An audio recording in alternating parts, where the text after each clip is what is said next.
I think this is going to be a special one. Pitt at Indy. It opened at 1.5. It moved due to 2. The juice is favoring a move back to 1.5. Simon, what say you? Let's set up Chad. Simon says, grab the +2 people. Indy +2. You know what? I didn't even realize this was going to be it until I saw it. I looked at it. I'm like, oh yeah, Yeah, this is you it. know I love this one. I love this matchup for this Colts team, and eventually there's going to be a point we have to start selling this Pittsburgh team, and I still can't believe we haven't had them in our contest, and they're 3-0 straight up and against the spread. That's another thing we've just whiffed on. And I tried to get you there, and I got your hesitation with the Chargers, and I understood that. Like, that is a pretty good matchup. My view was like, okay, but we're getting a really great defense against the banged up Herbert.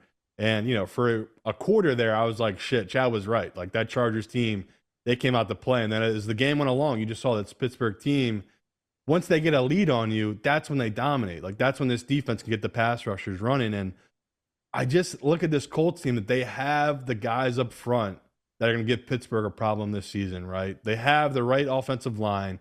And Jonathan Taylor, we saw last week, he kind of got off the schneid and looked great against the Bears. I think we're going to see the same exact game plan against this Pittsburgh team. It's just like run it down their throat, exhaust those guys. Don't let TJ Watt ever get going. And that's how you're going to beat this team. So, we talk about selling high on teams. You got to sell in Pittsburgh. You're out of your mind if you're betting Pittsburgh this week. A team that, like we just said, they're 3-0 against the spread.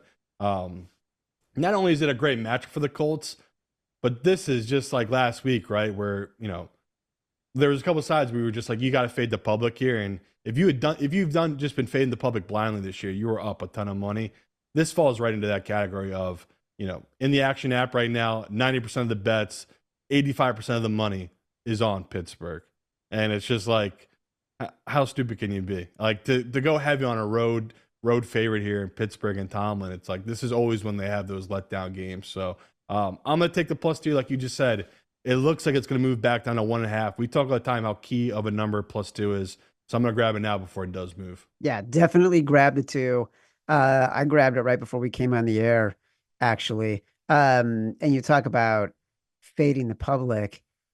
Last weekend, Broncos and the Bucks. The Bucks had almost 80% of the Right. tickets. Yeah. The Rams and the Niners. The Niners had almost 80% of the tickets. I think it was the Panthers and the Raiders, maybe. Maybe Evan can remind me. There was one other game where all the money was coming in, all the tickets were coming in on one side. And look, like we won bets on all those games and felt really good about it. I wish we had put them in the contest. You said something that was really interesting to me just now.